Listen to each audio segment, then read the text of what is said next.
Chelmsford School Committee to order. Please stand for the Pledge of Allegiance. I pledge allegiance to the flag of the United States of America and to the republic for which it stands, one nation, under God, indivisible, with liberty and justice for all.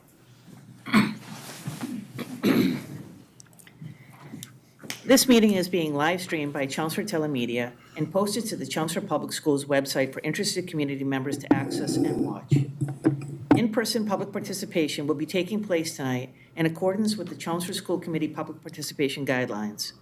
Anyone speaking tonight during the public input portion of the meeting has notified the superintendent's office of their desire to speak and has been provided with these guidelines.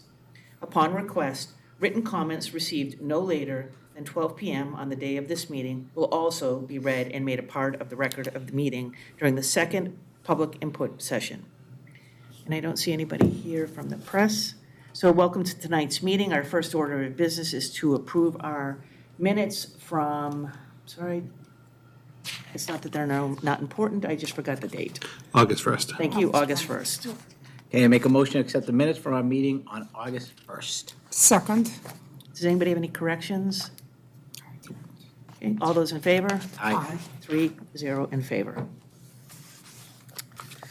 All right, we are looking forward to having our student representatives join us at the beginning of September, maybe? Yeah, usually the second meeting they show up. Great.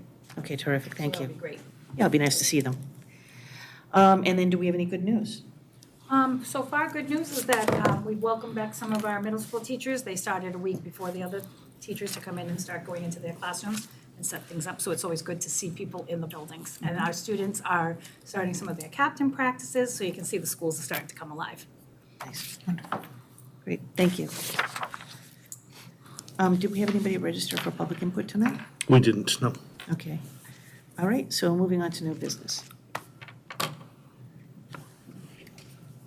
So the first one will be you. Thank you very much, The yes. first item was I just. didn't know if you wanted to introduce yourself. No, it's Yeah. I'm Jay Lang, superintendent. No, but tonight is just kind of the last culminating event from last year, the 22-23 school year, before we get into our work for 23-24 is just to wrap up my evaluation for the year. So you have that, I'd emailed out a copy of the summative to you. Each of the members had submitted their ratings and whatnot. Donna pulled together a narrative, so that's before you this evening.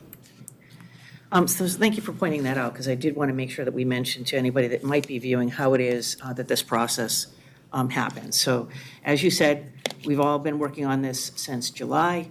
It was submitted to me, pulled together for a final narrative, and then after we accept this as a report of progress or as presented tonight, then it will be available for people to read on the website.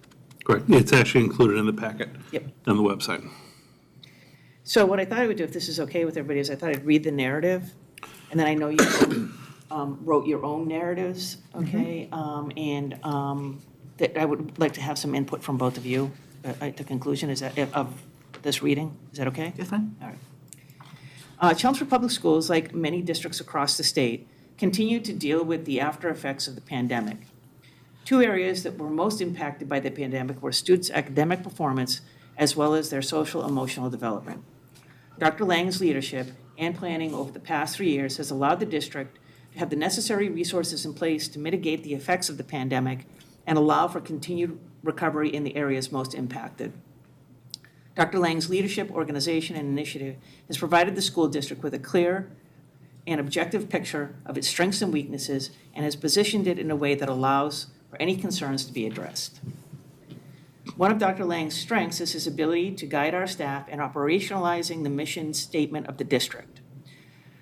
For the district to progress and grow, all aspects of the district must work in synchronization. These parts include instructional leadership and practices, facilities management, fiscal management, family and community engagement, and staff culture. Dr. Lang's ability to oversee and lead in each of these areas allows for student success, staff development, and has created a safe and welcoming environment in each school building. Another area of strength in Dr. Lang's performance this year was his ability to manage the day-to-day operations of the district while planning for the future. Once again, Dr. Lang's excellent fiscal management allowed us to meet our financial obligations. Additionally, he demonstrated the ability to create a budget that allowed for the district to make improvements to the buildings, invest in new curriculum and educational resources, conduct audits in the areas of special education and school safety, negotiate and settle 5 open employee contracts, maintain appropriate staffing levels, and realign our middle school programming in order to provide equity in instruction and opportunity for students in grades 5 through 8. Over the course of the year, Dr. Lang continued to manage collaborative relationships with the school district stakeholders and our municipal partners. Weekly communication with parents and an improved website provides families with necessary information. Dr. Lang's parent forums regarding the middle school alignment and his participation at meetings, such as the Council of Schools, allows for parents to share their concerns. The Spotlight on Schools and Departments segment of the agenda of the school committee meetings allows the public to learn about the hard work of our staff and the wonderful programming in the schools. Dr. Lang has demonstrated willingness to meet with concerned parents to address issues related to academic programming, extracurricular activities, and bullying. Dr. Lang has maintained a good working relationship with the town manager and various municipal departments, such as the Department of Public Works and the town clerk's office. Dr. Lang recognized the changing needs in the school district and has taken steps to address those needs. He continues to work with the Massachusetts School Building Authority to address our facilities issues with the goal of being approved for a new building in the future. The post-secondary needs of students are continually evolving. Having access to up-to-date technology and instruction, as well as dual enrollment and post-high school pathways programs, internships, and community service are ways that the district is helping to prepare students for success after high school. As our community becomes increasingly diverse, Dr. Lang and his leadership team have taken the necessary steps to ensure our schools are welcoming and safe environments by providing staff with professional development in the areas of diversity, inclusive, and equitable practices. The school committee recognizes that while there are many areas of success, there are also areas that need to be addressed as we move forward.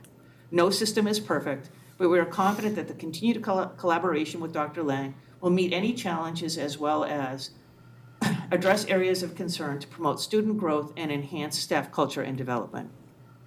These concerns will be addressed as we develop our goals for the upcoming school year. The success of the Chelmsford Public Schools is a complete team effort. The success of the district happens because of the hard work and dedication of all of our staff. With Dr. Lang's ability to provide vision and leadership, Chelmsford Public Schools will continue to provide a high-quality educational experience for all students. So, and then in terms of the areas of rating, okay.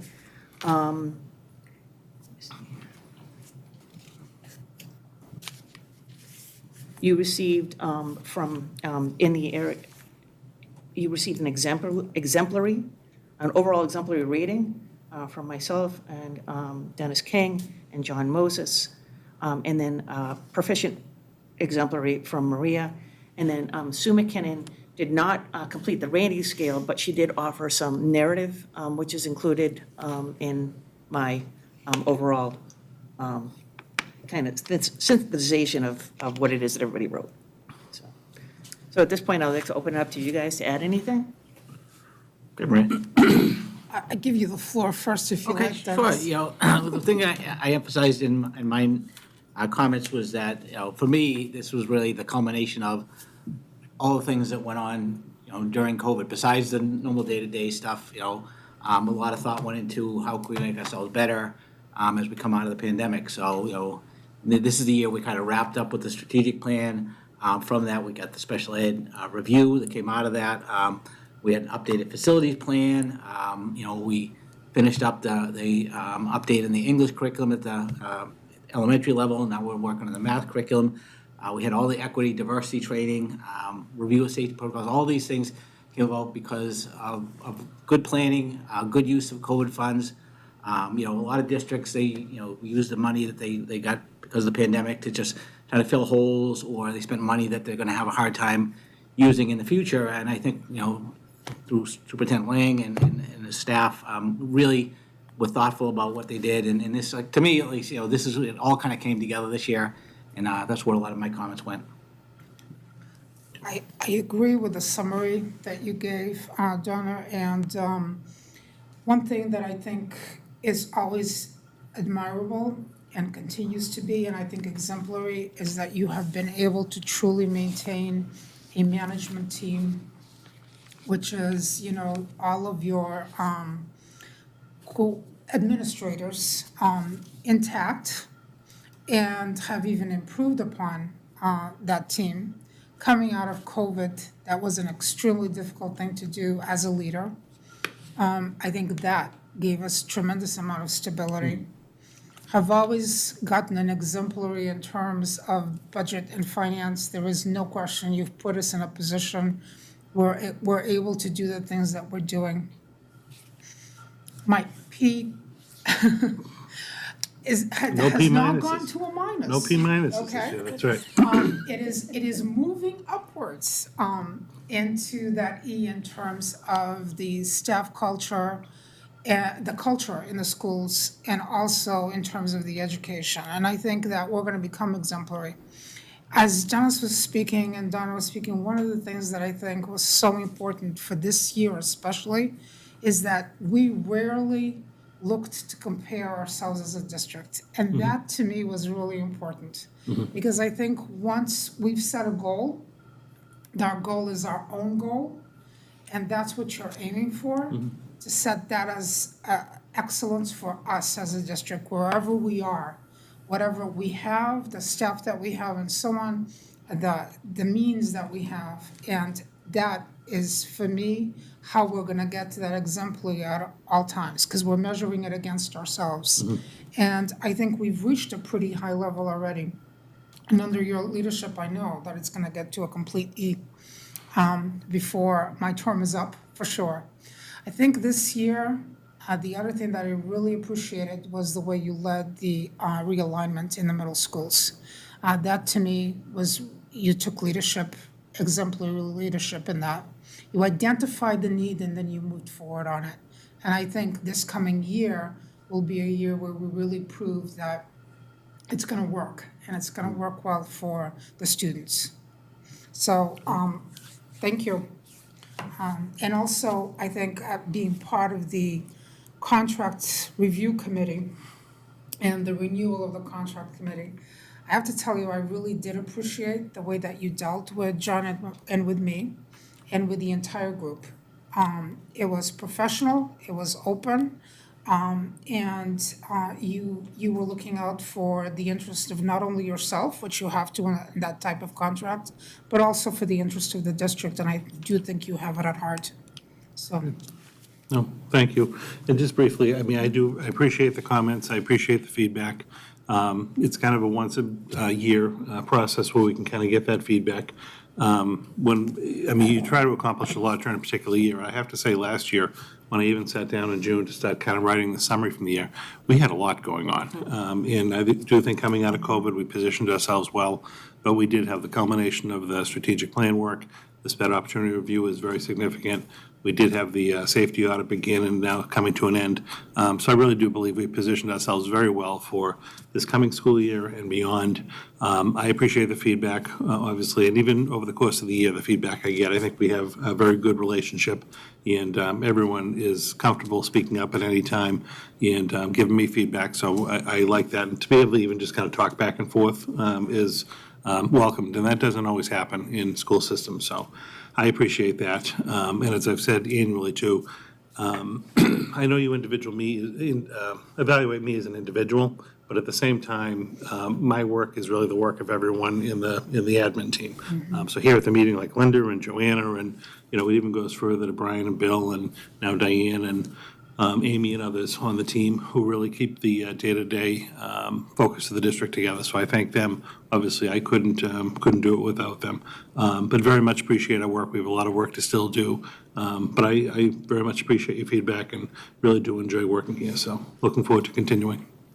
Thank you. Does anybody have anything else? So Dennis and I will take a motion. Yep, I make a motion to accept the 2022-23 evaluation of Superintendent Lang as presented.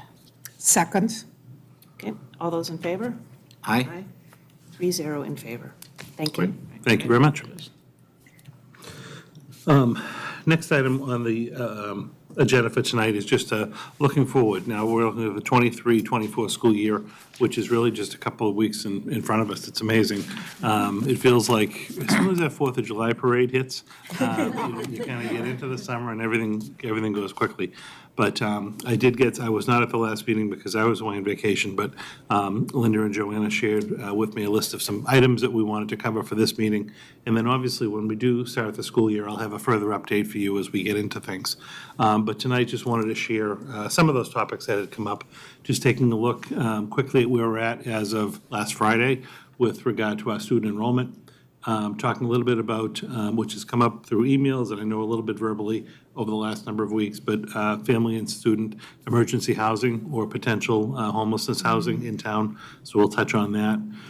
We have some updates that have been finalized on our school nutrition program for next year. Talk a little bit about student transportation. And again, Joanna does a more formal report for the September meeting, but at least we'll give you some numbers tonight to let you know where we're at. We had a lot of activity happening in the schools this summer with regard to our capital projects, and those are really funded through our own school department budget. We use some of our one-time funding to really kind of kickstart and perform a lot of projects. We have funding that comes through the town DPW, and they've used a lot of their ARPA funding to do some HVAC work in the schools. And then lastly, we have the town capital plan that we go forward with our budget each year, and that the town meeting has been very supportive of our project. So there's also a third facet of funding that comes with that. And I'll give you a little overview about where we're at with some of those projects tonight. Lastly, and some of this is going to be interwoven, a little bit of talk about the grade level realignment. And then lastly, just touch on where we are with the safety audit. And that is all coming to conclusion really within the next month or so. So with regard to student enrollment, at the very end of this packet, I had provided you with a report on the district enrollment. And you can see, this is as of last Friday, what our individual grade level counts were. And again, this is going to change slightly here or there as kids, either come in or move from the school system. But as of last Friday, we had 5,211 students registered for school, which would begin in about 2 weeks' time. So 2 weeks from yesterday, Monday the 28th, is the day that we have our staff orientation in the district. That's really just for staff themselves. And then on Tuesday the 29th, the children return. So that's when learning begins in Chelmsford for most grade levels. We have school Tuesday, Wednesday, Thursday, and then we're off for the 4-day weekend around Labor Day, and then come back at it that following week when everyone is in. But what I've done traditionally for you, and again, we'll look at this after the school year starts, I think we're actually in very good shape enrollment-wise. I take the regular district enrollment sheet, and then we traditionally have always broken it down by the number of homerooms or the number of grades that we're offering in the individual buildings. And I know you found that helpful in the past to just kind of gauge averages of enrollment. So when I do that and we take a look at the elementary school level, you'll notice that the number of homerooms is either 4 or 5 in each of the schools. We typically begin to staff each of our classroom grade levels with 4 teachers. And then if we have what we call a bubble, if we have too many students to maintain our grade level capacities, we sometimes have to add a 5th section in a particular grade level. And when we do that, they typically do move up. So if you happen to have a bubble class in 2nd grade, the next year those kids go to 3rd grade, you would add a bubble class in 3rd, and you would take one away in 2nd grade. This year, right out of the gate, after we had done our first, I think it was almost our first kindergarten enrollment, we knew the numbers at the Byam were going to be high again. And I had talked to Principal Fredette, and we said, let's keep a 5th section of kindergarten at Byam, and we knew that going into the budget. Just over the last couple of weeks, we've also been monitoring very closely the K numbers at Center, because again, those are starting to creep up a little bit. And I talked to Diana Fulrita, the principal over there, and authorized her to add a 5th section of kindergarten at Center School. So that's why you see 5 sections there. The other 2 are carrying 4. Within the budgeting process, I accounted for the 5th section at Byam. I'll have to, within the budget, work to manage the extra section we've added at Center. But this will actually go into our talk in a few minutes around the whole homelessness and housing situation. I really want to have a little bit of extra capacity, particularly at Center, because that is the zone that has a couple of the hotels listed in it. And if we end up receiving some additional families to the district, I want to have flexibility to be able to maintain the good class sizes and not have to really be scrambling after the school year begins. So when we do that, you look right across, and again, these are just your average class sizes. Again, you're gonna have one class that has one extra kid, one class might have one less kid, just depending on the way the groupings work. But really very favorable class sizes at the elementary school level, in the high teens and low 20s to start the year. So I think overall, really, those are looking very solid. And we're in very good shape. We have some flexibility within those numbers, even if we do receive some additional students over the course of the school year. So that's really a positive for us. When we look at the two middle schools, again, when we've done this realignment, and we now have all of our 5th and 6th grade students at Parker and all of our 7th and 8th grade students at McCarthy, we knew we had about 800 students at both buildings. And that equates, when we take a look at the home rooms, to about a 25 average class size in those buildings. So that's something that we had expected coming out of the gate. Again, what we'll actually see after we get into the school year is the individual numbers of students that are assigned to the individual classes. And very similar to the high school schedule, that's not one that I can really generate for you easily. We have to run, once the schedule posts, the list of all the different classes and sections and what the actual numbers of students are. Once we get into September, I can produce that for you at the high school level, and then I can also follow up with that with you at the middle school level. A number of the students who are in these classrooms just for homeroom purposes may not necessarily be in the actual mainstream classrooms during the day. They may attend a specialized program or a classroom within the school. So those numbers in actuality for your regular core classes might go down a little bit. But we were expecting the class sizes to be in the 24, 25 range for the middle school. So that's consistent with what we're seeing. We don't have a lot of flexibility really at this point at the middle school. We have certainly a little bit more at the high school. But another concern obviously has always been elementary, to really keep those numbers as positive as we can. And I do really think starting the school year, we're in very good shape on that. So when it comes to, go ahead. Yeah, I'm sorry. So our total enrollment is 5,278. That's Yeah. up quite a bit in just a couple of years. Yeah, same thing, You're just a yeah. little below 5,000 2 years ago.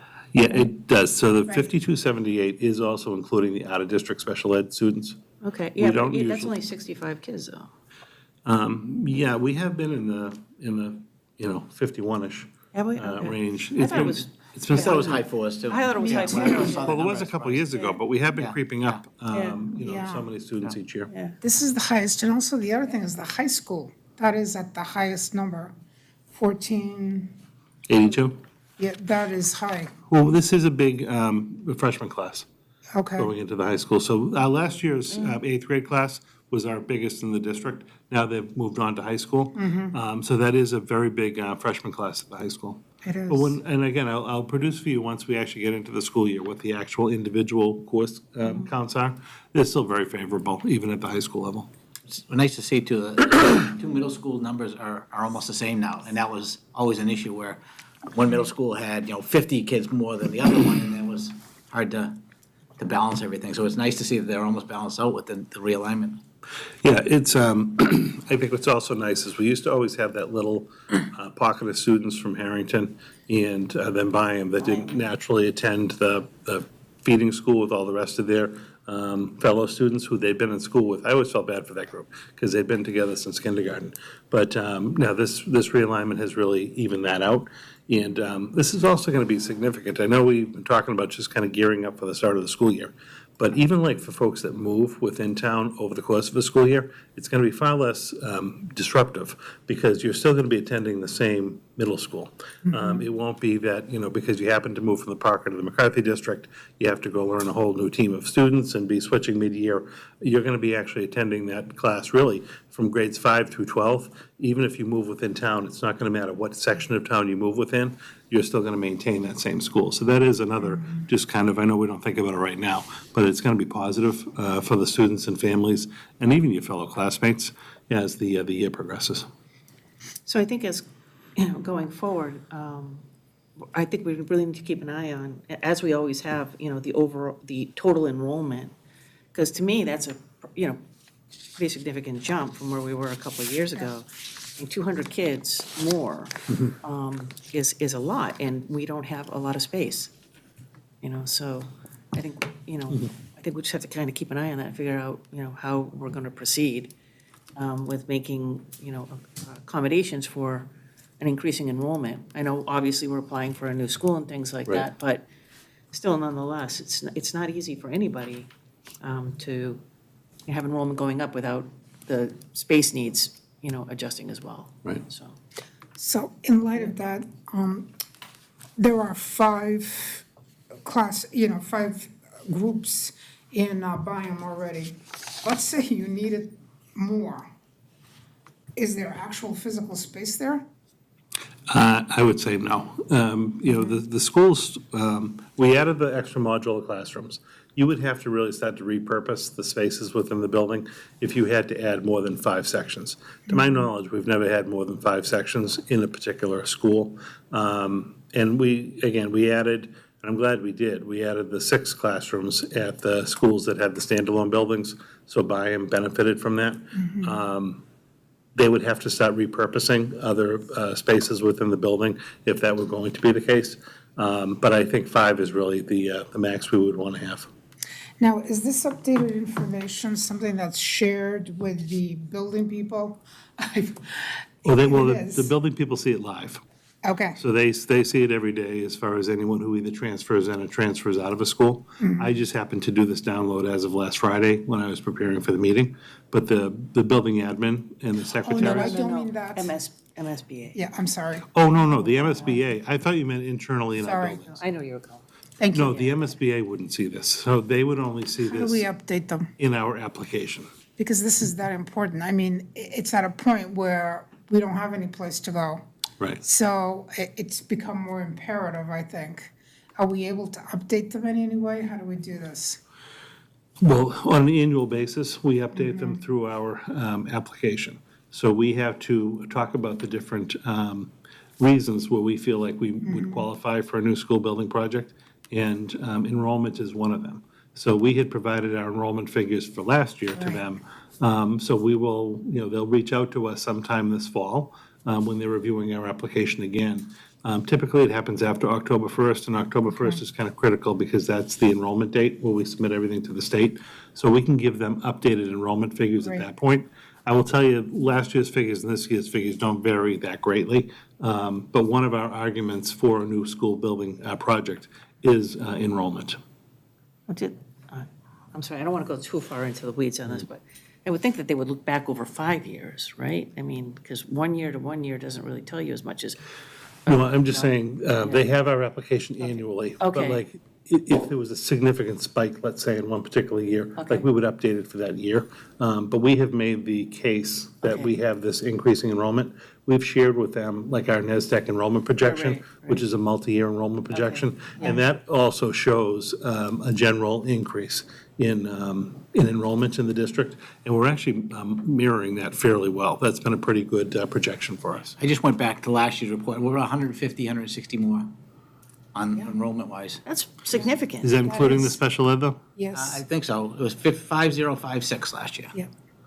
All right, I will take a look after the Yeah. meeting, but I just want to I make sure. just, I, just like Donna, I saw that number, I'm like, wow. Yeah. I know during COVID, we were under 5,000, but, Right. Right, like, it Even was last right, year. right, just We do hovering. have all the homeschool kids back now. yeah. You know, there were. Right, there no, were I a know, number I of know where they're students- coming from. 10 of them. Yeah, there were a number of students who decided to homeschool during Yeah. COVID that are all back, Yeah. for the most part, with us now. Right.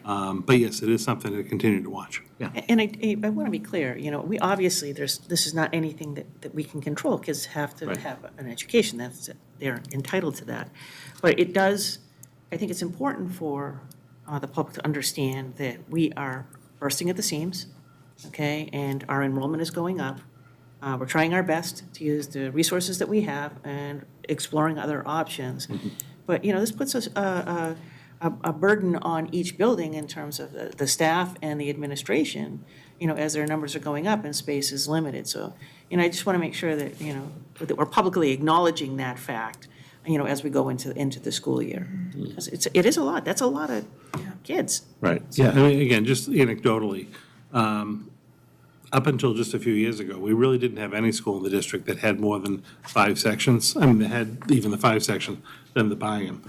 But, you know, over the last number of years, we've actually had to add 5 to several grade levels at Center and several grade levels at Harrington. We have the one grade level at South Row, a little bit of a fluke that we had to add the 5 to. We had never had 5 sections at South Row before. That at least has kind of leveled off, and it's just been a one-year rising bubble. But to have 5 sections at the other 3 schools, or the other 2 schools, is something that we haven't previously experienced.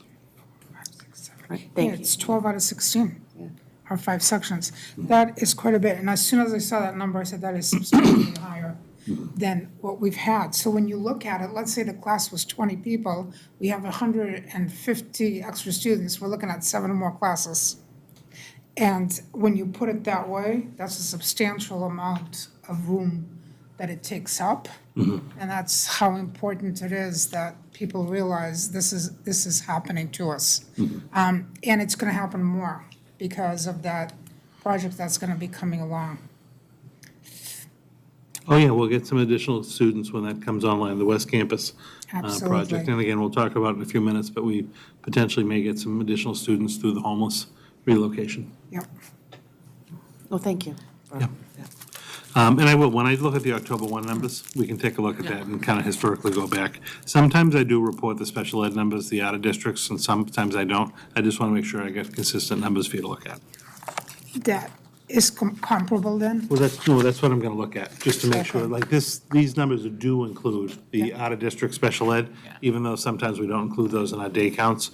But I will look and see what I provided for you last year. So I'm also gonna ask you, on the first page, it says 5211 total. And then the next page is 5275?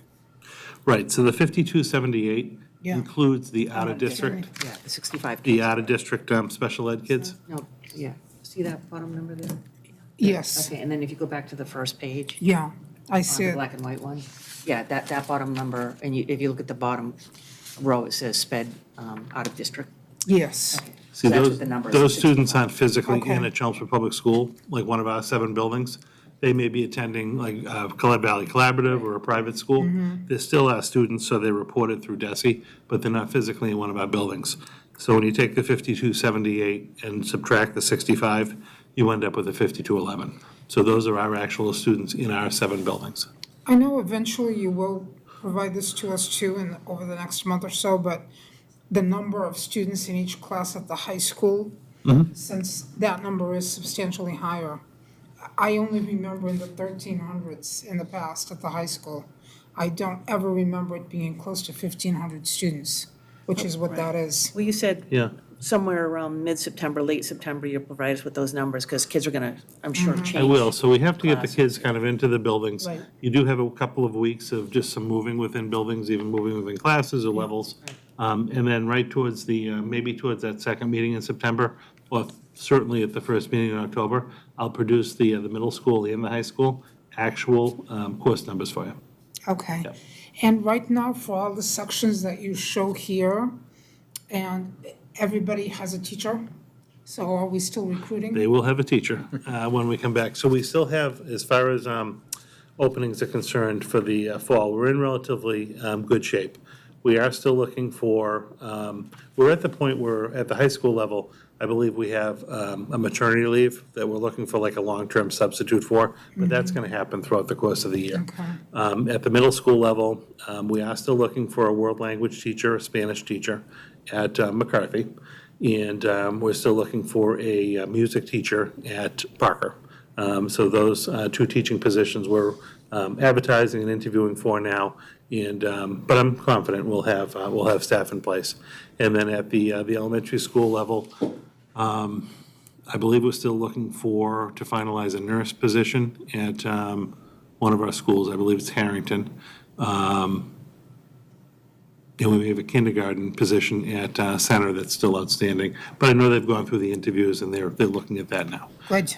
So no, I think overall, give us 2 weeks, we'll be in very good shape. We are still hiring for a number of paraprofessionals in the district. So if folks know of individuals who might like to consider a paraprofessional role, we have some openings.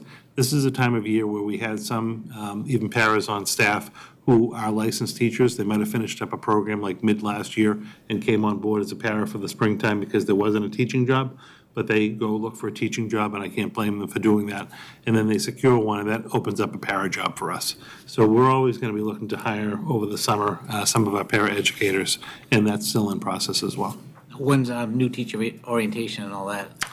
It's gonna be- A week from tomorrow, so Wednesday and Thursday of next week at the high school. So we do try to get folks on for that. But we've got really an excellent new crop of staff coming on board. We're looking forward to seeing them next week, and just, again, buttoning up a couple of these last-minute hires for the school year. So I know those updates that we get from MASC on a daily basis. A lot of articles from the state and at the national level are talking about, if you thought last year's, process of finding teachers was bad, just wait, because this year is worse, and it's only going to continue to get worse. So, whatever we can do, maybe even to grow from within, Yeah, when you can. I mean, we certainly try to. We've started to see a rebound of applicants for our more mainstream positions. So when you do post, say, an elementary position, during COVID, you'd be lucky to get, 5 to 6 applicants for a job. When we post, say, a regular mainstream second grade or third grade or something like that, we are getting 30-plus applicants at this point for those jobs. So that's starting to come back. It's still very difficult to hire for certain special education positions. It's difficult to hire for some of the related service providers like OT, PT, speech. That's still very difficult.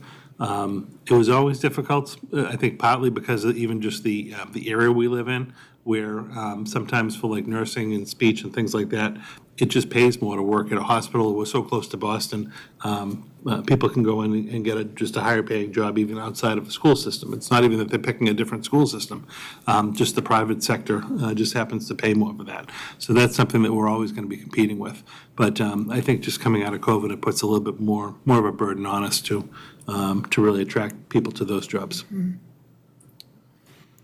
Thank you. Okay? So that's the student enrollment. If we switch, because it's kind of intertwined, a little bit to talk about housing situation with some of the homeless students and families. I actually was on the radio with Paul Cohen this morning, just doing a little update on Chelmsford and kind of what's been happening, and he gave us a little update on the status of this. So nothing is still final at this point. Everything is kind of speculative. Nothing has been officially noticed to the town as far as us being a site to receive additional families, or whether they're adults or have kids or whatnot. There's been nothing official. I do know that, and we had talked a little bit about this offline, a number of weeks ago, the state had come out and worked with the local inspector and fire department to take a look at the Radisson Hotel, which has been closed now for, I think, about 4 years, about that possibly being a site to take some additional homeless families, whether they're homeless within the state already to be relocated, or more migrant families that are coming for the first time needing housing. And Paul had indicated that nothing has moved forward on that as of this time, that there's been no, again, the hotel had been closed for a number of years, so there would be a lot of enhancements that would need to be done before it would be acceptable to take families, but they have not pulled any permits to do any work or anything like that. So nothing appears to be imminent with that particular hotel. What they did receive word from is that there were some families, I guess there's 24 rooms at the Best Western, which is behind Moonstones, housing 48 individuals. So it looks like 2 people to a room. These are primarily adults. And so those rooms, I guess, and those individuals are going to be moved to the Holiday Inn Express, which is right next to the Radisson, kind of behind the post office. I'm not sure, again, of what the setup and the two, the differences of the hotels is, but I guess they're in the process of doing some of those moves, whether they've happened or they're gonna move, because the state would like to use some rooms at the Best Western behind Moonstones as immigrant or migrant homeless housing for individuals within the state. So again, nothing has been officially communicated to Chelmsford about that. It's just potential, down the road, this could be happening. I know Chelmsford housed some families and students last winter at the hotel that was right next to the Radisson, the Holiday Inn Express. So I don't know if they're just kind of gearing up for that again for the winter, but there's no like imminent X number of students or families are even being located. And we really have no idea if it's an adult family that, say, just has two adults that don't have any kids in the school system. That's not going to be an impact on the schools, but it's still an impact on the town. Because again, police and fire and health and inspectional services and things like that are impacted. So I'm going to stay in close communication with the town manager on this to just get a sense for what's happening. CTI is typically the organization that helps with the housing of the families and providing some of the coordination of benefits and services. So we'll stay in the loop on that. But nothing imminent at this point. I think when I was looking at the enrollment numbers for the schools, and again, we mentioned like, say, Center School. Center School happens to be the district where if you were housed at either of those two hotel locations, even short-term at the elementary level, your students would naturally attend. So that's why I wanted to even kind of make that move with the kindergarten to just have us have a little bit more capacity. And again, we do have capacity at the other grade levels at the school as well. They're still around 20 and 21. So we've got some room if we've got a handful of kids that come in. If we ever saw, so let me say that on that front too, my other concern is obviously if they are a mass family that's just located there, they may decide that they want to attend the Chelmsford Public Schools, but they may have also been attending a neighboring school district, up to 45 minutes to an hour away, which we would then have to work with that school district to figure out transportation, to have the family and the child go back to that district. So there's going to obviously be coordination on that front with Joanna in the business, I know you love it, with Joanna in the business office, and even like financially, trying to figure out how to pay for some of those busing and transportation costs. So that's another factor that we have to consider. Even if the enrollment isn't going to come to us, we've got to coordinate the transportation services. I guess my multi-concerns, another concern would be if it's more of like a migrant family that's coming that does not have any prior district to come to, they definitely would be coming to us. And we would then be their home district for immediate education, or even if they're then relocated somewhere within the greater Chelmsford area, they could have the ability to say, I still want to stay in Chelmsford to come to school. So we would then, even in the long term, have to be coordinating transportation services to have the child come back to Chelmsford.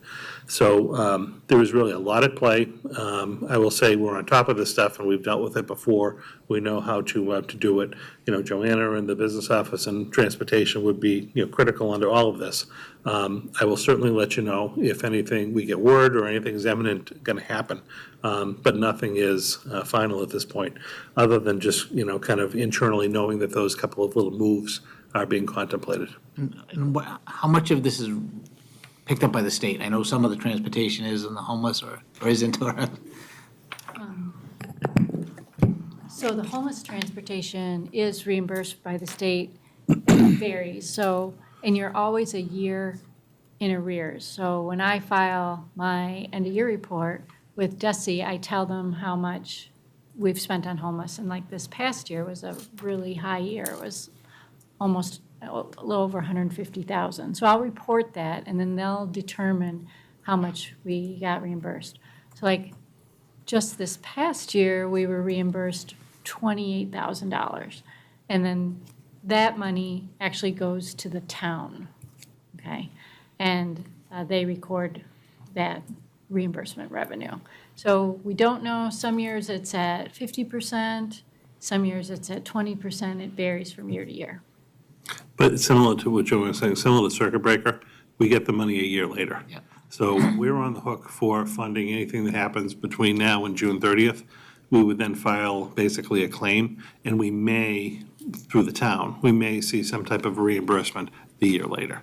But we have to take care of the cost in that first year. When it comes to like regular education of the students, things like that, traditionally, the state has not contributed towards that initial upfront cost. They will from time to time make different grants available to maybe offset some services or provide additional services to families. But I think we have to be assuming that if any kids do come to us, we have to educate them and we have to make the resources available to educate them like any other Chelmsford student. And then at some point in time, maybe there'd be a reimbursement or something, but there's no guarantee. I've been quite a bit in terms of the migrant families that are coming into the state and who need housing. We probably don't have a sense yet of what our English language learners numbers are this year. And if we have to handle some more English language learners, do we have the sufficient ability to do it with the current staff and so on? Well, we know how many ELL students we had like to end last year. I mean, some may have moved in over the summer. I don't think it would be a significant number. But we have the staffing to adequately address and work with that population of our own. We don't know. So if we got a new migrant population in with particular languages or numbers, we would have to figure out which schools and grades they went to see if we have the right supports. We may have to add additional supports if we didn't. I'd certainly let you know, and I'd come to you with that recommendation. We're just not there yet because we don't know if or how many families or students we may end up getting. So I'll speak for myself here. I think, I want people to understand is we don't know at this Right. point, right? And this discussion is talking about the resources that we need to have in place, as we try to assimilate families, students into the school system. But, I think, for me anyway, it goes without saying that being homeless is a tragic situation. And we want to make sure that, as kids come to Chelmsford, that they're coming to the schools feeling welcomed and supported, as well as the families, and getting the education that they're entitled to. As I said, we talk about all of these variables that we have to take into account, but, I think it's important to remember that, and I say this from, as a teacher who has worked with students who have lost their homes. It's a horrible situation, and I think it's important that we keep that in mind. I don't want to lose the human side of it, so. Related but unrelated, you said you were talking to the town manager about updates. Any updates on West Campus in terms of where they're at and how far down the line? Is that going to be something that we need to consider? He actually just brought it up on his own today on the radio show. So I guess they're still supposedly moving along. They've pulled a lot of different behind-the-scenes approvals for the development. I do not believe they've actually pulled any permits to begin the work yet.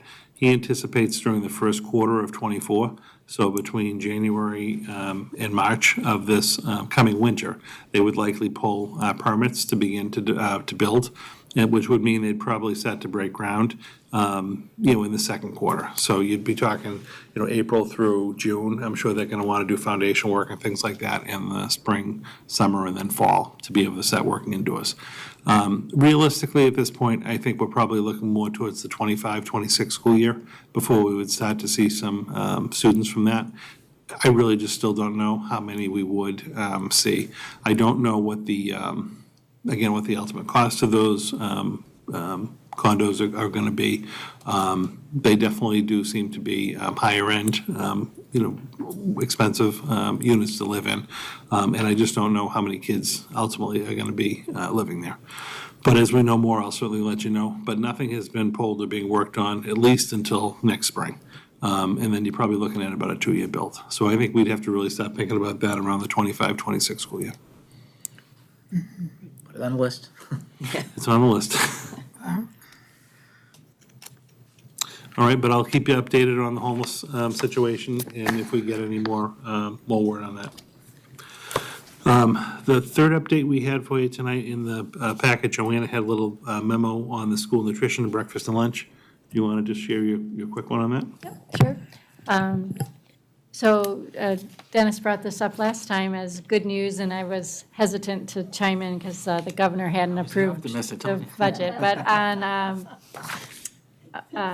last week, the governor did approve the fiscal 2024 budget for the state, which included making up the difference for the cost of breakfast and lunch for families in the Commonwealth. So breakfast and lunch will be at no cost to families for another year, which is wonderful.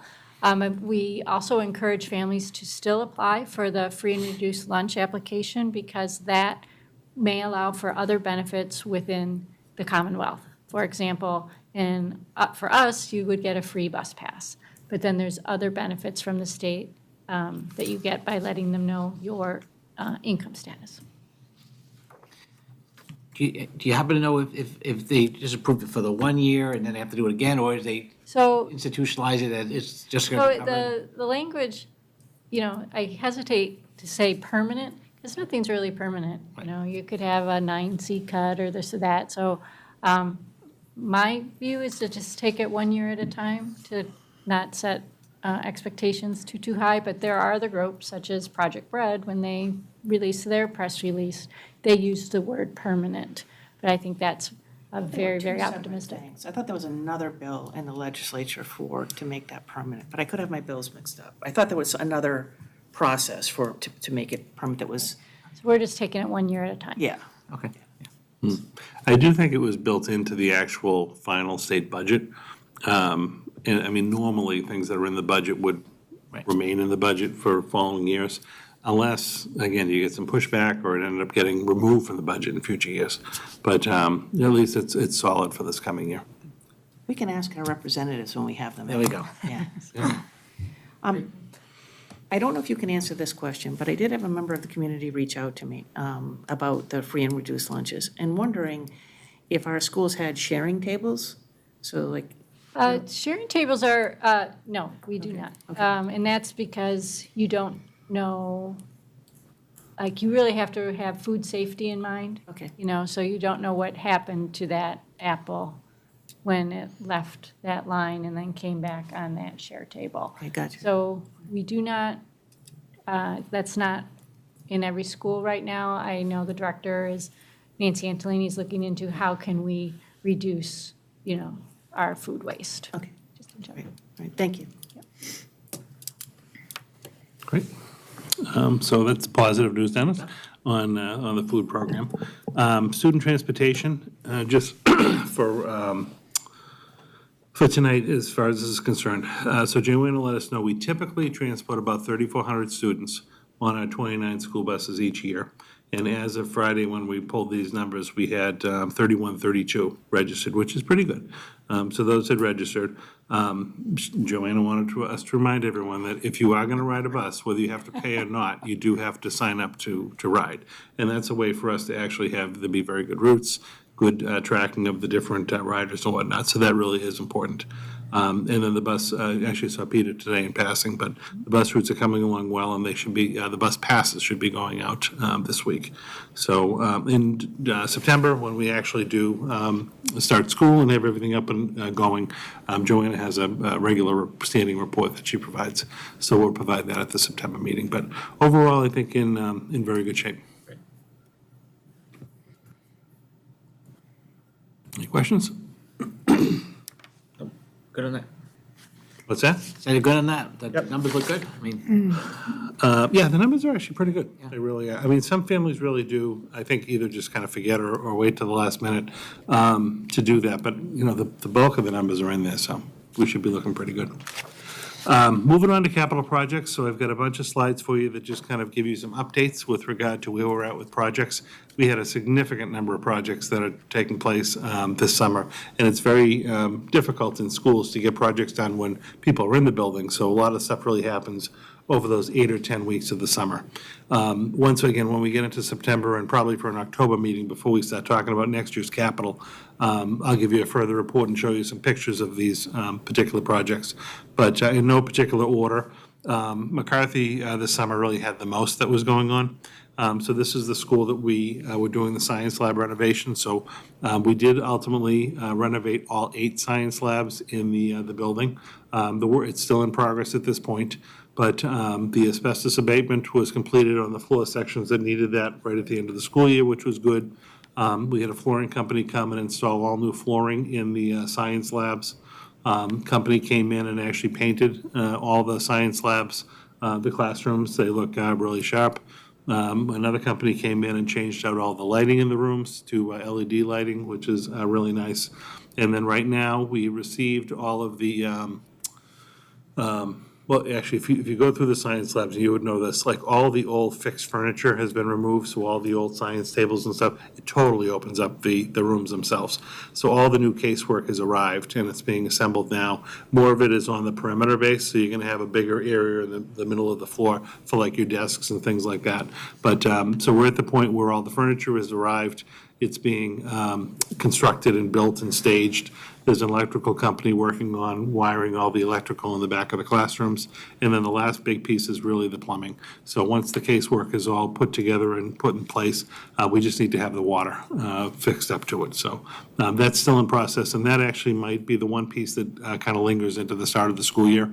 The casework may be in place, but the water might not be fully functional as we're tying in all of the casework.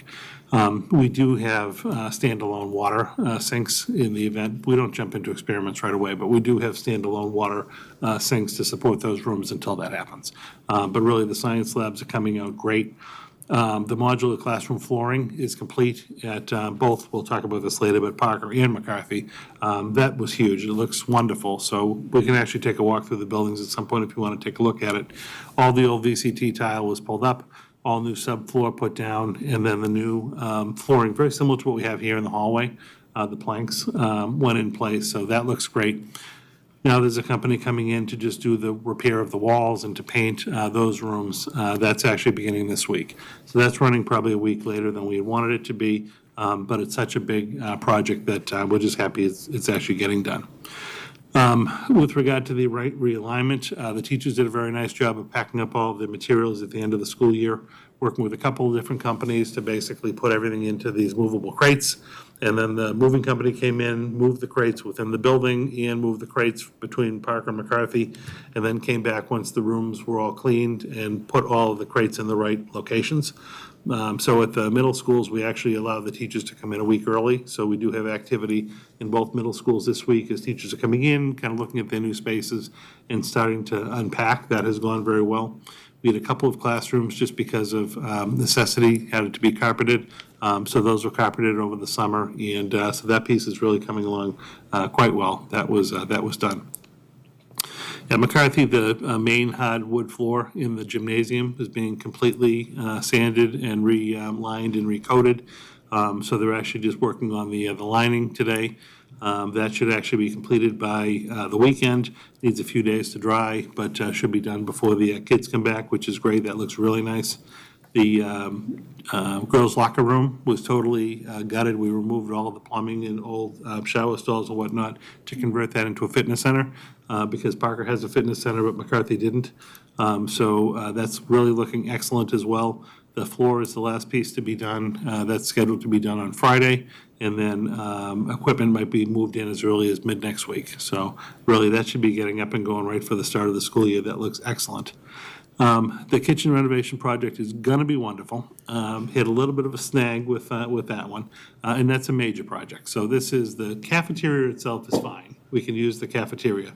When the construction company got into doing some of the demolition of the skylights in the building, found asbestos. So that basically stopped the project for about 2 or 3 weeks. They had to get an asbestos abatement company in, do a very large abatement of the skylights, and that detracted us. So that held us back a little bit. That work was completed, signed off on by the state. They actually then had to kind of dig up all the cement flooring in the kitchen to get to the grease traps to redo the plumbing. That was all completed, and today they actually poured the new cement floor, so at least that was done. And now the work will kind of get back going quickly. The kitchen will not be ready for the start of the school year, so we'll still use the cafeteria to serve food. But for at least a couple of weeks, we're going to have to do a satellite kitchen between Parker and the high school and bring meals over to McCarthy. When we have a definitive date on when that's going to be available, I'll let you know. It's going to look very similar to the kitchen at Parker that was completed. So that's what it's going to ultimately look like. And we're hoping to have that online by mid-September.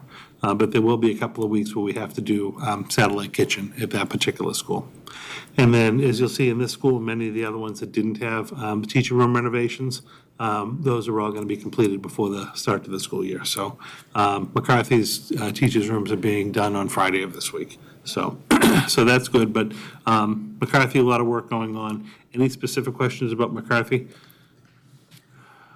before I move on? We can always come back, but I just didn't know if anything jumped up. Okay. Byam, not too much happening facility-wise, other than the traditional kind of deep clean for the summer. But their teacher's room being renovated and new furnishings going in there for the start of school, so that should look nice. Center Elementary School, we had replaced some student bathroom petitions in the bathrooms. Those are completed and look great. They're adding some additional playground equipment. If you recall, we redid the playground at Center. And now that they're actually in place and the kids are using it, there's a couple of additional pieces. We had room that we're just adding to the site. We're not doing anything major, but just adding a couple of different pieces of equipment. So that work is ongoing. And then lastly, Center actually has a very nice teacher's room, but they're just receiving all new furniture. So that'll be done and put in place. Over at Harrington, a couple of, again, exterior improvements. The playground, we're removing some of the matting and the wood chips and actually going with more of a poured in place. So that's similar to what we have at Center. It's almost like a foam, I don't know how to describe it. Kind of looks like those splash pads, right? Kind of like a Yeah, splash yeah. pad, but it's much easier to navigate if you have a wheelchair and you need to get to like a slide or something. So that is going in place. And then also that awning that they're going to be installing in the modular classrooms. Not in yet. We're just waiting on the construction drawings to be stamped by an architect so that we can get that scheduled. But that'll go up sometime this fall. South Row, again, the only major project over there, except for the deep clean, was the teacher's room renovation. That's ongoing. We actually have an abatement taking place this week, new flooring going in next week, and I think the furniture the first week of school. So that'll be in place as well. Westlands, the bathroom renovation project wrapped up. That was huge. That had been happening since the last winter, but that finally came to conclusion and looks really good over at Westland. So if you're over there, take a peek at that. The high school is really overall in very good shape. We did end up deferring I think we mentioned this at a previous meeting, the kitchen at the high school. We just couldn't do two at the same time. So we're going to be doing the kitchen at the high school next summer. And at the high school, the only other major changes were some new carpeting went into the Learning Commons, and then the yearbook room at the high school had to be painted and new carpeting over there.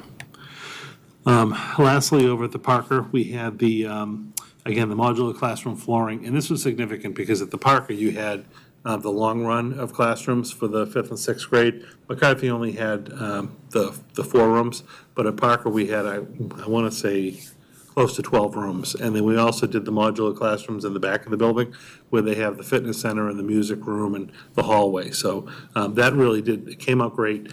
The company is now coming in again. They're going to begin this week to do all the wall renovations and repairs and then paint that for the staff. Teachers' room renovation was actually complete. I saw that today. The new furniture looks great. I think people will be very happy to see that when they come back. And again, just the major moves that happened with the realignment, with the packing and the moving and the whatnot in that particular building. We did, again, at that school, have a couple of carpets that had to be added to just rooms for either staff or student accommodations, and that took place. So Parker's actually looking very good at this point. I walked that today. McCarthy, the top floor looks excellent. That's ready to go. It's just downstairs. You still have some rooms where the science labs are being done, and down near the gym area where they're still finishing the floor, where there's some moving material still in the hallway. They haven't been moved into the rooms yet. But that'll be ongoing over the next 2 weeks, obviously, because the kids and staff are coming back, whether we're ready or not, on the 28th. So those are just some quick updates for you on those projects. When we do get into September and everything is complete, we'll take some pictures and show them at a meeting. But if you want to arrange a time to walk through any of the schools and just get a sense for yourself of the projects, happy to coordinate that. Are the McCarthy and Parker teachers in now to set up the classrooms? They can be. So we usually allow staff to come back like a week before school starts to do their unpacking, but we knew there was going to be some extra with the 2 middle schools. So we said the middle school could come back 2 weeks early. So technically, as of yesterday, they could. It's all voluntary. But there were a good number of people in the buildings yesterday, and then today, because of the rain, there were even more.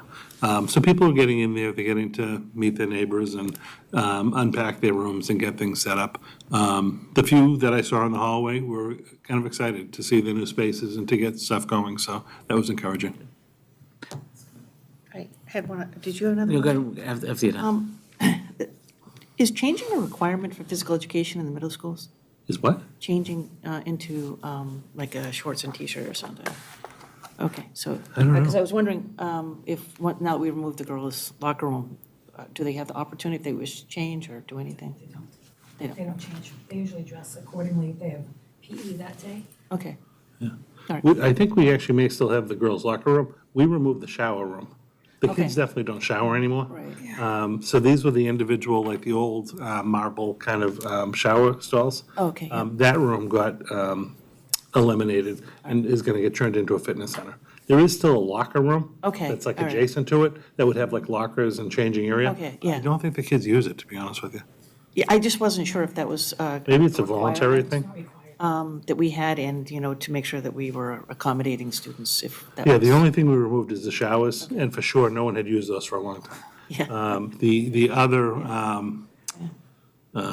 the locker room is technically still there. Great. It might be voluntary, but I don't think, If they wanted to change, I'm sure they would be allowed to change, but if they that was never even a requirement when our kids went to school. They just usually dressed in, a pair of like yoga pants maybe that day. right. And made sure they had the appropriate shoes on. Right, But it's right. not required. But if students have different shoes and they want to switch out, they're welcome to change. Okay, great. They don't have to get in a uniform if you're thinking back to No, when no, we no. went to school. No, I wasn't thinking. We got into the Wasn't uniform going that before far we went back. to PE. I wasn't going that far back. No, But I know that there are some schools that have that as a requirement, so I was just wondering. I don't think we do. Okay, great, thank you. I'm sorry. I just wanted to wrap up by thanking Brian Curley. who Yeah. Worked behind the scenes and all the facilities. I'm sure he's had a very busy summer. Yes, yeah, He no, does I a give him great a hard time all the time jokingly, but he's been out straight for the summer, so a lot of he's responsible for just the general clean of the buildings, which is always a big undertaking anyway, but then to coordinate all these different projects, it's significant. So I think he's also looking forward to the start of the school year, when these projects kind of start to wrap up. But they do look excellent. And like I said, as soon as the school year starts, if you want to take a little tour of the buildings, we can even just walk through McCarthy before a school committee meeting if you wanted, to kind of get a sense for what they look like. And everything that happened at McCarthy kind of looks the same at Parker. So we could do that. That would be great. I agree that Brian has done an unbelievable job, and as has our staff in all of the buildings. Never complains either. Yeah, I'm glad to see the renovation of the staff rooms and the wellness committee is going to say thank you for that. Yeah, no, they look very good. And by the time school starts, they'll all be complete. It's great. Just a little bit more verbal on the middle school grade level realignment. Obviously, there's the physical piece of it, and then lastly, there's obviously been a lot of work that's taken place all summer long on shifting the students, from one school to another school, so that all happens behind the scenes. Creating the new schedules for the buildings, having to do the builds, having to load the students. So that work is all underway right now, and the schools are just putting their final touches on kind of load balancing and whatnot with the classes. Both, I think, he and the high school are expecting toward the end of the week to message out to families the schedules for the fall and who the teachers are and whatnot. So that should be happening likely Friday. In the next 2 days, we have our admin retreat, so we'll be working to kind of gear up for the school year. So a lot of that will happen Friday. And then that kind of gives us a whole week before school truly starts.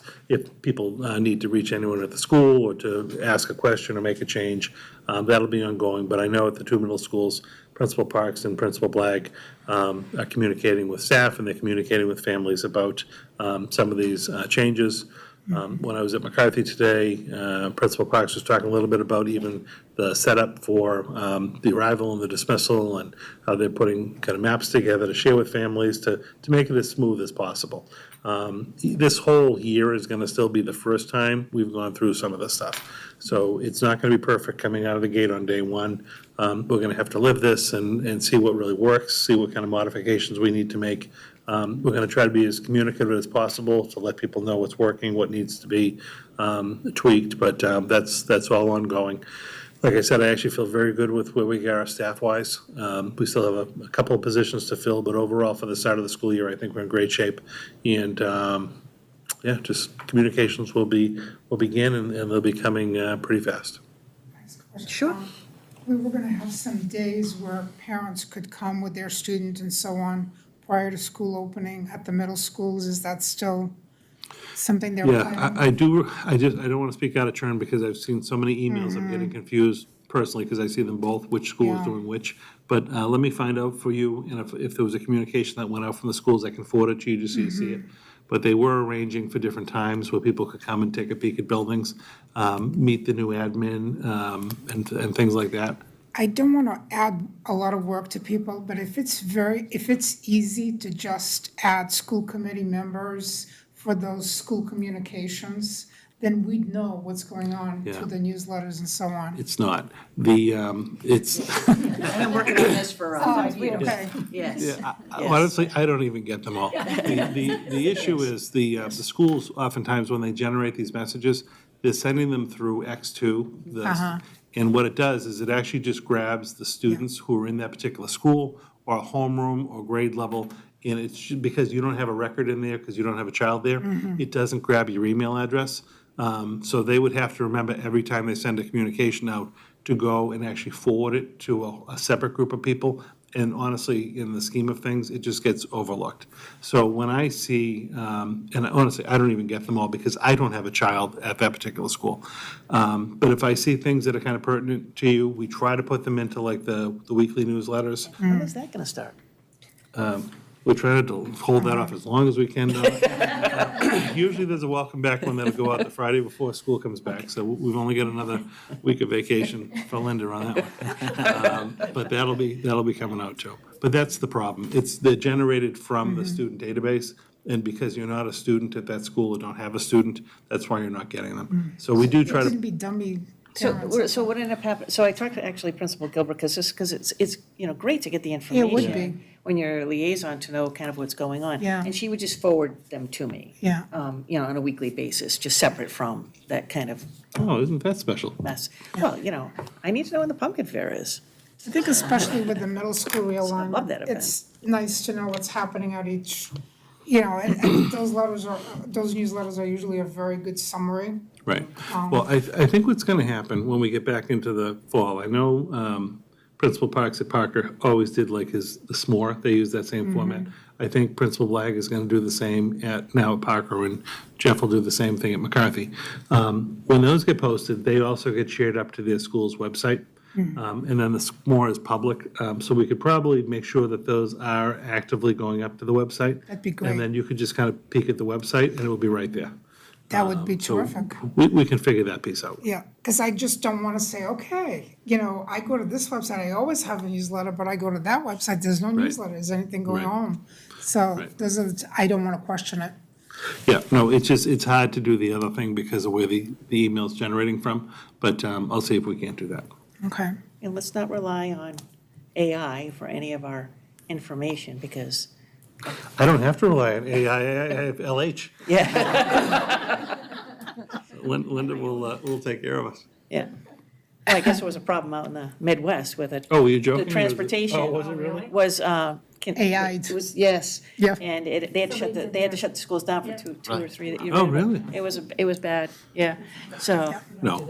yeah, so. And I'm We joking, like the but- personal touch. Yeah, no, Yeah. and Linda is the primary writer of the newsletter, so I appreciate the work that she does on that. And the schools really forward us their pictures and what's been happening, but we'll be kicking that up again next week. Linda is the one that dresses me up in the costumes in the newsletter. We know you didn't do it. No, I didn't do that. I'm as surprised as you sometimes. when I do that. Speaking of transportation, I know we're gonna do the single bus run. Who's getting dropped off first, second in the middle schools? McCarthy first, then Parker second. Yeah, so all the kids, grades 5 to 8, if they decide to ride the bus, are going to be on the same buses. So there'll be a drop at McCarthy Okay. for the 7th and 8th. The 5 and 6 will stay on the bus, and they'll go over to Parker and get dropped off. And then at the end of the day, the buses are going to get an order at McCarthy in the back. At dismissal time, the 7th and 8th graders will go get on the bus. They typically go to the back anyway.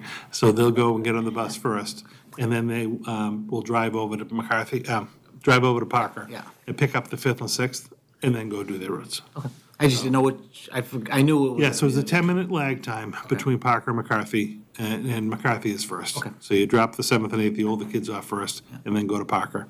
And the same thing at the end of the day. And Parker will start 10 minutes later then. Correct, yeah.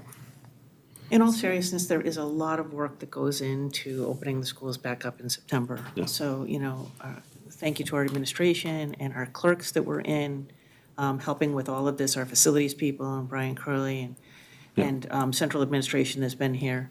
Obviously, it takes a tremendous amount of work, as I said, to be able to do this, and, because we have such great people in place, this happens smoothly.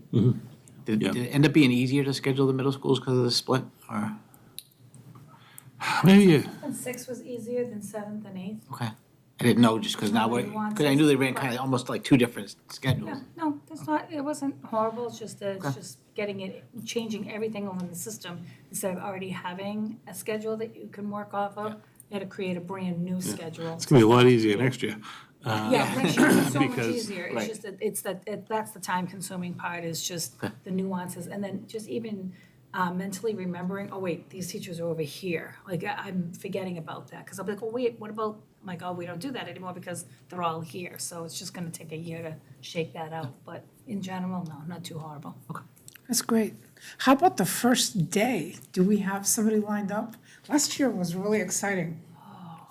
We always have a lot of excitement, we don't give up our secrets. Okay, Oh, Speaker, she mean, I think. but we're always invited. Yeah, you'll certainly Which be is nice. invited. It's a great day. Yeah, no, I'm looking forward to it. I think we're going to have a very good school year. Hopefully, the weather cooperates with us. Like I said, parents have been very good about registering so far for busing. That's always something that's just one of those operational things that can throw things off. Yeah, communications will start, and we'll be ready for school in a couple of weeks. Great. And I know Dennis said that's just the last little update for you on the school safety stuff. Even when I was away, I was going back and forth a little bit with the Davis group to just kind of finalize the reports. We had some draft reports that had come in.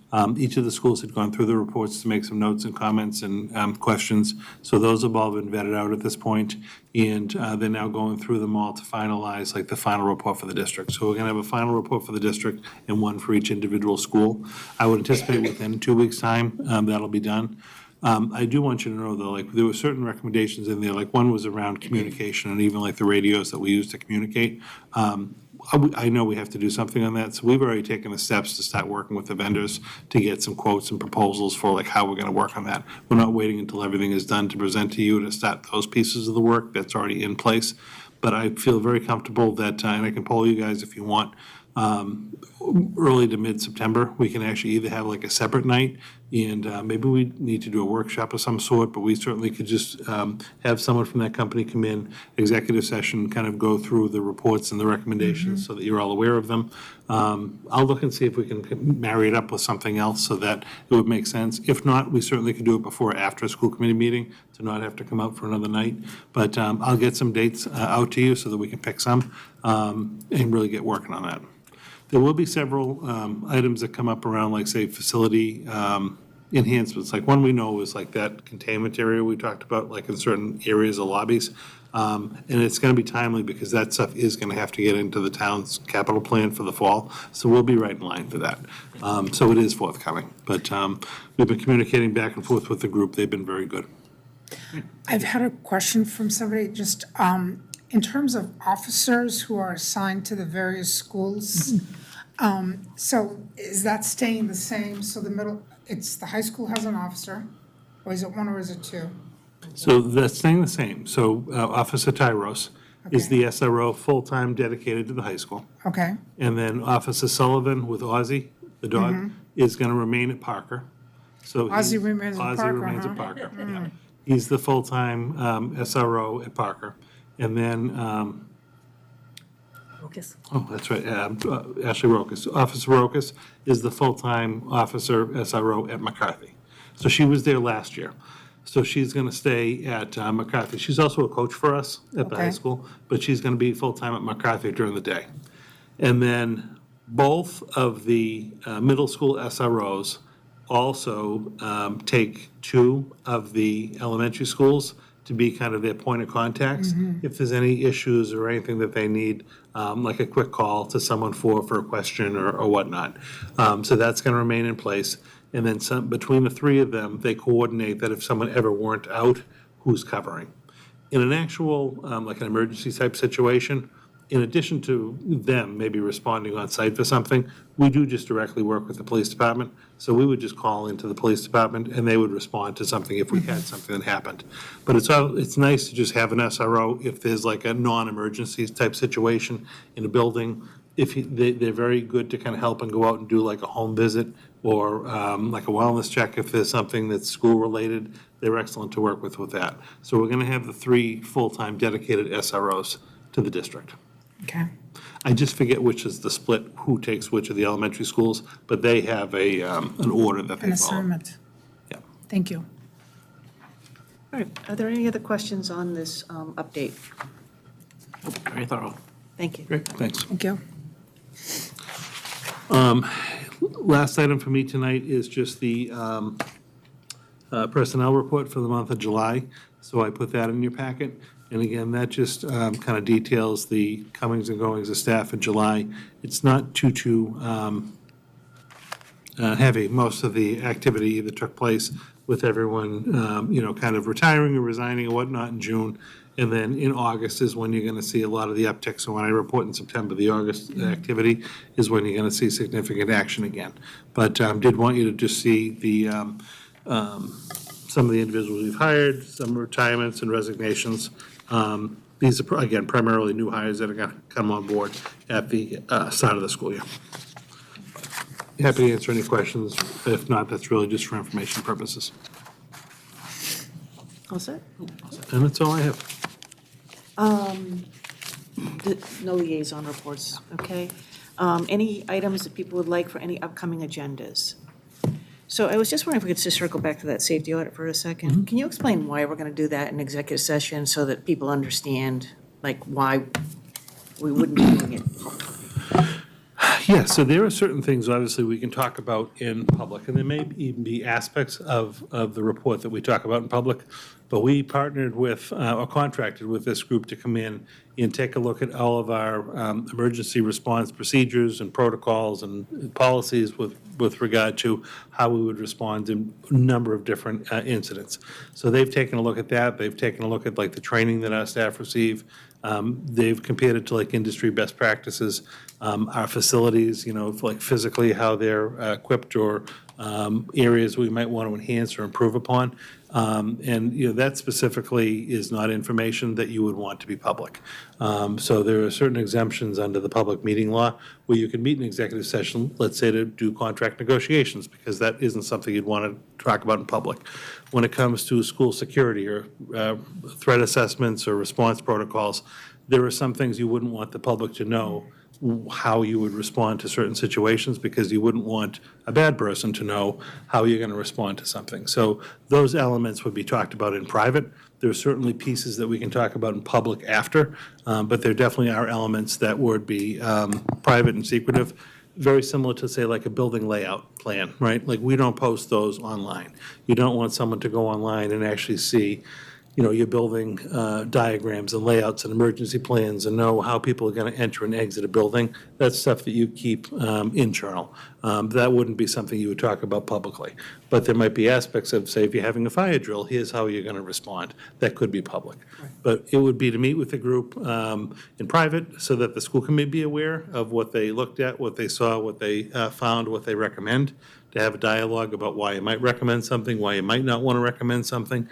And ultimately, if there are things we're going to act on that are going to have a cost associated with them, we would have to talk about those in public because you'd have to vote to allocate resources. Or we might have a project that's going to go forward at town meeting that's going to have a price tag associated with it, and we're going to have a rationale to do that.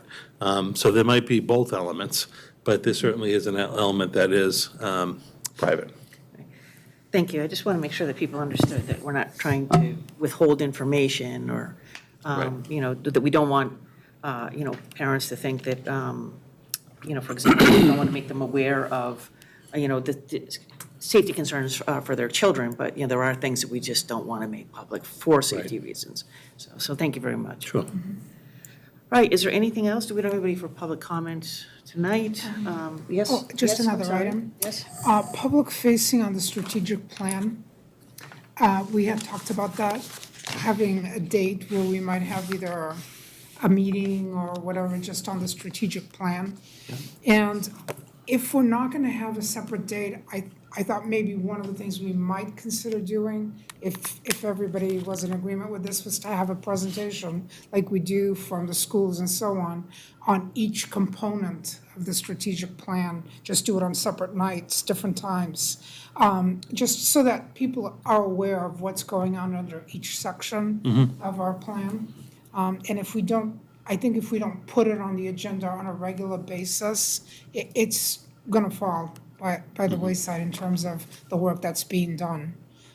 I know people are working on it, Right. but I just think people don't realize what work is being done. Right. And what the goals might be in some instances.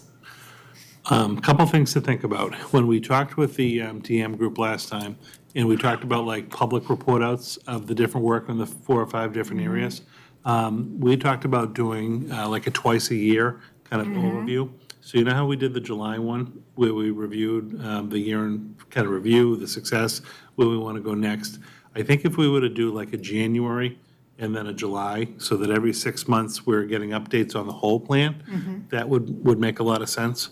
Okay. What I had planned, because again, internally, over the next 2 weeks, we're going to be working with an admin group on year 2 of the strategic plan and kind of advancing what we think the goals should be for year 2. And I plan to bring that to you at the next meeting in September, because that's really going to kind of be like a lot of my goals for next year. Okay. So when we have the discussion about like superintendent goals, and then at the second meeting in September, we certainly will start at the first meeting, but by the second meeting, we'll figure out how the school committee goals will really align to both mine and the strategic plan for next year. So we'd be talking about it then, to make sure that we're all agreeing on what the initiatives are going to be, what we're going to measure ourselves with. And then if we did the report out like in January and July, I think that would make a lot of sense. But if you want to talk further about it in September, when we're kind of defining the goals for the year, we can do that. Okay, and on the goals, did I get this wrong? I thought we were going to be able to work with the consultant company on establishing the goals? Yeah, so that's something we internally have to decide if we want to do or not. So we contracted with them last year to help us in year 1 of the goal, like the reporting. They conducted the meetings for us. Several of the goals had to establish like the benchmark data because we just didn't have it. So now that we have that, I am going to continue talking to them about a proposal for them to start to kind of back out a little bit, but maybe to help with some of the the establishment, but some of the reporting and some of the meetings to kind of make sure that we're on track. But we are going to probably over the next year or two, going to want to start kind of weeding away from them Absolutely. and making it our own work that we then kind of continue with. But they are going to give me a proposal for at least that overview work to keep that going. So that, we'll be talking about that in September. Great, thank you. Okay. Does anybody have any emails that need to be read into the record? Okay, is there anything else? All right, then with that, I will take a motion to adjourn. I make a motion to adjourn. I second. All those in favor? Aye. Aye, 3-0 in favor. Thank you very much, everybody. sorry.